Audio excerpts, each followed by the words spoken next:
Anticipation is building ahead of the World Cup semi-finals. First up on Tuesday, it's France against Spain in Dallas. This was the France squad arriving at their hotel. They're just one win away from reaching a third straight World Cup final. Their captain Kylian Mbappe is leading the race for the Golden Boot alongside Lionel Messi. Both have 8 goals so far. I'm not going to say I'm scared. I think we're aware of our qualities. We know that Spain also has a very good squad. They've also had a great adventure here. We play every game to win. I think all the opponents have very good players and are very good teams, and we respect them. Our goal is to win, of course. So we're going to focus on that. France are up against a formidable opponent in Spain. They're the European champions and have only conceded 1 goal so far at the World Cup. And they have a star player to rival Mbappe. Lamine Yamal is only 19 years old and somewhat of a lucky charm. Spain have never lost a match when Yamal starts. That record stretches back 26 games to 2023. Yamal has also never lost a head-to-head knockout match against Mbappe at both international and club level. Spain haven't lost a competitive match in 90 minutes since Scotland beat them in March 2023. And Spain beat France in the Euro 2024 semi-finals and again in the UEFA Nations League semis last year.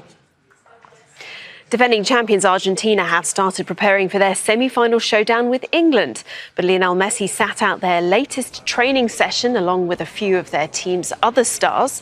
They were given an extra day to recover following their quarter-final win over Switzerland, which went to extra time. Messi will face England for the first time when the two countries meet in Atlanta on Wednesday. The 2026 World Cup is already the biggest ever, but FIFA's president has hinted that the tournament could get even larger. Gianni Infantino says football's world governing body will look at the possibility of expanding the 2030 edition to 64 teams. The proposal was put forward last year, and Infantino says the success of this year's 48-team tournament means FIFA should explore the idea of adding another 16 nations. Infantino made the comments to a Swiss media outlet. He said, "That's definitely an issue that will be examined and discussed after this World Cup. When organising a World Cup, it's important to organise it for the whole world, not just Europe and South America. Every nation should be allowed to dream of participating in the World Cup." Well, let's bring in Goal.com's chief features writer, Mark Doyle in Bologna. Mark, coming into the World Cup, 104 matches seemed like a daunting schedule, but we've seen some great matches so far. What do you think of this idea of a further expansion to 64 teams?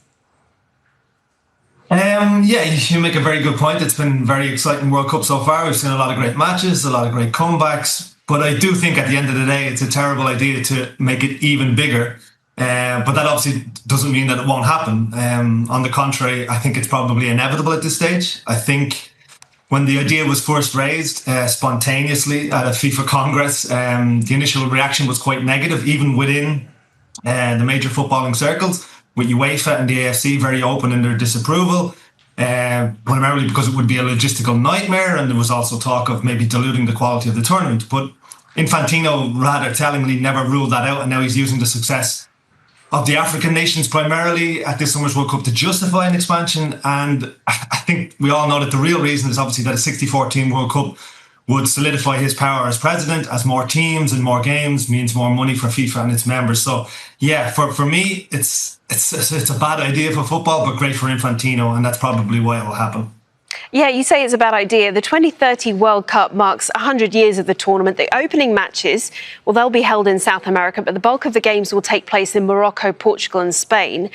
With just 4 years to go, what challenges would FIFA and the host countries face to expand to those 64 teams?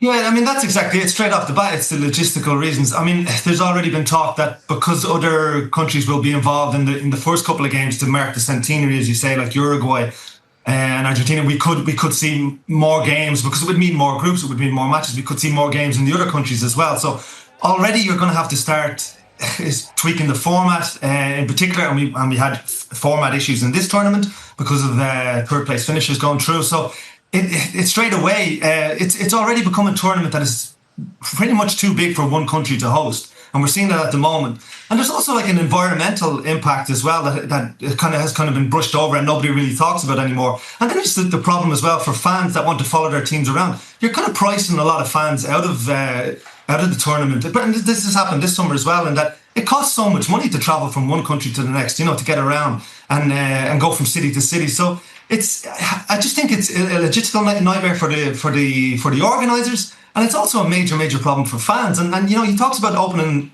the tournament up to the world, but at the same time, he's excluding a lot of people at the same time as well that can't even afford to go to these games. So I just think there are too many problems with it, too many flaws. And just to pick up on that point, Infantino did say he wants to expand it past South America and Europe and allow other teams to compete. But we're into the last four: Spain, France, Argentina, and England. Those very continents there. So who's winning this World Cup? Yeah, who's going to win it? I mean, yeah, Europe traditionally has often struggled in tournaments outside of the continent. Particularly in warmer climates, but yeah, Europe remains the powerhouse, the traditional centre of football, and there are all sorts of reasons for that. Some inevitable, some unfair. But yeah, if I was to pick a winner at this stage, I think it's going to come from the Spain-France match. I think Argentina and England both have incredible individual players, but are flawed teams. The two strongest sides I've seen so far are Spain and France, and if I had to pick a winner, maybe I'm just going to go with France because of that forward line. I think might be able to break down the best defence in the tournament. Who's been your standout player out of those four teams that are left? I think it's hard to go beyond Kylian Mbappe. I think Lionel Messi has been brilliant. I think what he's doing, kind of defying father time once again, is absolutely insane. But Mbappe is the one that, it's just every time he picks up the ball, you think he's going to score. And I think for a guy that's struggled in the Champions League, has been very, you know, suffered a lot of criticism because of his perceived attitude and individualism. I think he's led this France team, very, very well. And he looks like the guy that's going to win. And he's kind of become Mr. World Cup. He could appear in a third consecutive final. He could win a second gold boot. He could win the golden ball. So I think Mbappe is the one that I'm really keeping an eye on and want to watch. But at the same time, you mentioned earlier in your report, Lamine Yamal hasn't produced a major performance yet, and maybe he'll do it against France. He did it at the Euros, maybe he'll do it on Tuesday night.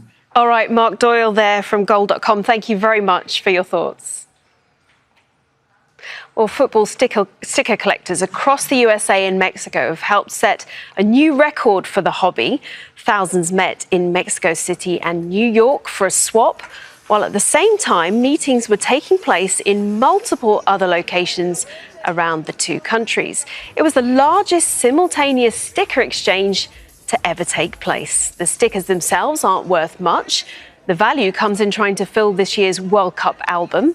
Organisers Panini has published World Cup sticker albums since 1970, but its partnership with FIFA will end after the 2030 tournament. We'll have more World Cup coverage throughout the day, plenty more on our website, aljazeera.com/FIFA World Cup 2026. The latest news headlines are coming up with Adrian, so stay with us.